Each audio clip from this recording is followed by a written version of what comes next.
Sarah! Late one night, a little girl named Sarah heard her mother calling from downstairs. But before she could reach the steps, someone pulled her into a room. It was her mother, and she had heard the voice too.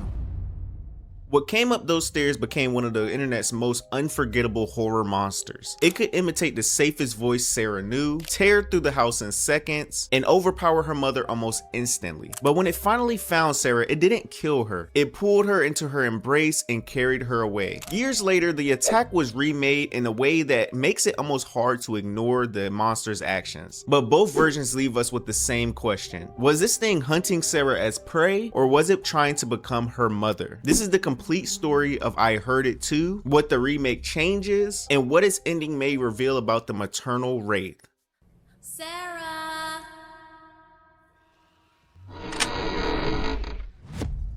Before there was a creature or an entire house being torn apart, I Heard It Too was an extremely short horror story. A child hears her mother calling downstairs, but her real mother pulls her away and quietly says, I heard it too. This is where it ends. We're never told what made the sound or what happens next. It gives us one impossible situation and leaves our minds alone inside it. The animation by Axeman Cartoons answers one question. What was downstairs? Unfortunately for Sarah, the answer is worse than anything those two sentences describe.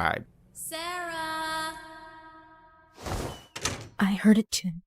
Sarah is alone in her bedroom when her mother calls her name. The voice sounds familiar, but it stretches her name far too long, as though whatever is speaking knows the sound but not how a person would naturally make it. Sarah still follows it, and we can't really blame her. One of the first rules a child learns is when a parent calls, we answer. The creature is weaponizing a rule Sarah has followed for her entire life. Before she reaches the stairs, her real mother grabs her, pulls her into a bedroom, and says that she heard the voice too. Then she hides Sarah in a closet and warns her not to make a sound. Now, if somebody needs a 10-minute warm-up to just say your name, do not go downstairs to meet them. Come on guys, use common sense. Sarah's mother barricades the door and places herself between her daughter and whatever is approaching. She may not understand the creature, but she understands that it came for Sarah.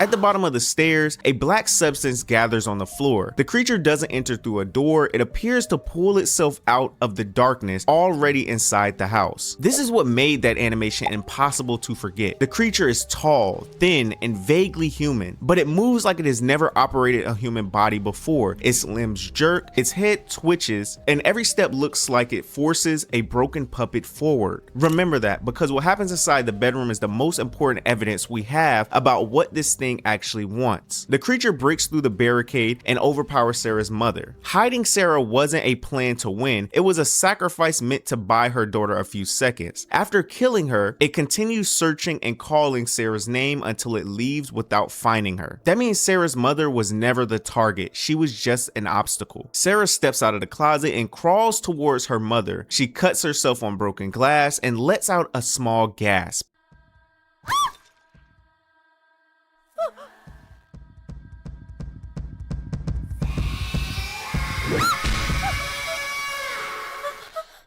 The creature hears it, it races back and finally reaches the child it has been calling for. We expect Sarah to be killed, instead the maternal wraith pulls her close like a parent, comforting a frightened child, then drags her away alive. But I'm gonna be honest, after what you just did to my mom, I don't want a hug from you. That's not gonna fix anything. Now, the embrace changes everything. It copied a mother's voice, killed the woman occupying that role, and then claimed the child for herself. The animation ends as Sarah is pulled away. She didn't simply lose her mother, she may have been taken by something intending to replace her. Sarah!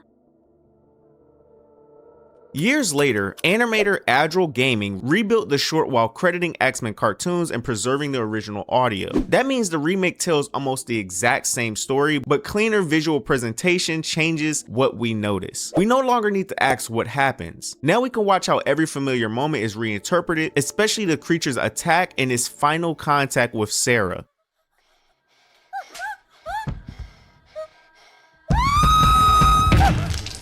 The original feels like a nightmare somebody barely recorded. Its rough lines and violent movement makes the Wraith unstable. We can't always understand what its body is doing, and that uncertainty becomes part of the fear. The remake makes the sequence easier to follow. The characters and struggle are more visually defined, making the contrast between Sarah and her mother more obvious. Sarah's mother is treated like something the creature needs to remove. Sarah is treated like something it needs to possess. Somehow they gave this creature more animation, and it used every additional frame to just become more disturbing and disrespectful. But the remake is a visual recreation, not a sequel. It provides no new origin or confirmed answer. Its value is sending us back to the same unresolved behavior with fewer distractions. The original makes the Wraith unpredictable. The remake makes its intentions feel deliberate. Beneath the chaos, it may know exactly what it came to take. So, before we decide what the Maternal Wraith wanted, here is what the story actually confirms. It can imitate Sarah's mother, it recognizes Sarah's name, it can hear and respond to a small sound coming from the other room, it kills the adult protecting Sarah, continues searching after that adult is dead, and takes Sarah away without killing her on screen. Everything beyond those actions is just simply interpretation, but those actions support two different answers. The simplest explanation is that Sarah was always prey. The Wraith copied a trusted voice to lure a child out of safety. Her mother interrupted, so it killed her. Searched the room and returned when Sarah revealed her hiding place. Under this interpretation, the final embrace isn't affection. It is simply the moment the trap closes. And this explanation fit most of what we see. Not every monster needs a tragic history or a 10-page rulebook. Sometimes the creature is just hungry. But there is one problem. If Sarah and her mother are both prey, why are they treated so differently? The mother is destroyed almost immediately. Sarah is pulled close and carried away. The Wraith's behavior changes the moment it reaches the person it spent the entire film calling for.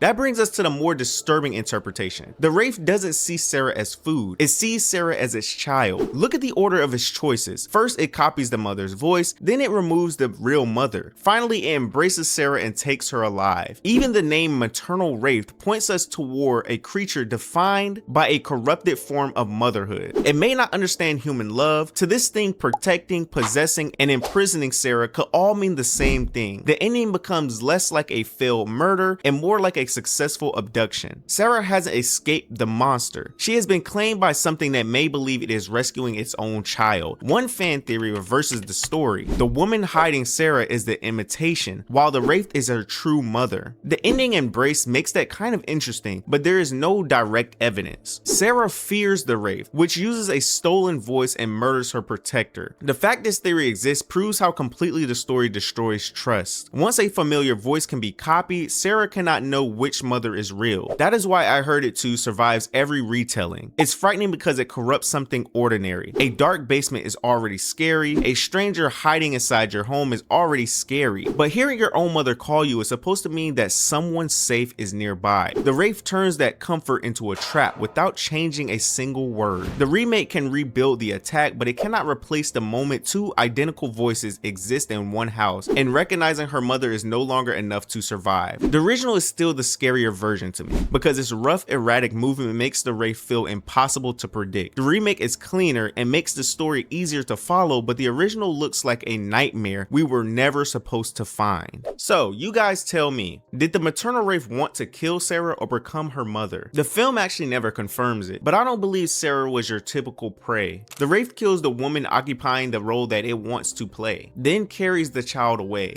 It may have already internally decided that Sarah belonged to it. Was Sarah being saved for later as a little snack before bedtime? Or did the creature actually claim Sarah as her daughter? And which version of those two monsters would you rather call in your name? So let me know if you guys want more stories like this where I expand on horror universes and small short horror videos like this. Be sure to subscribe and like the video, and let me know your thoughts down in the comment section, because the scariest part about I Heard It Too isn't that something inside Sarah's house knew her name, it's that it's been listening long enough to learn exactly what to say.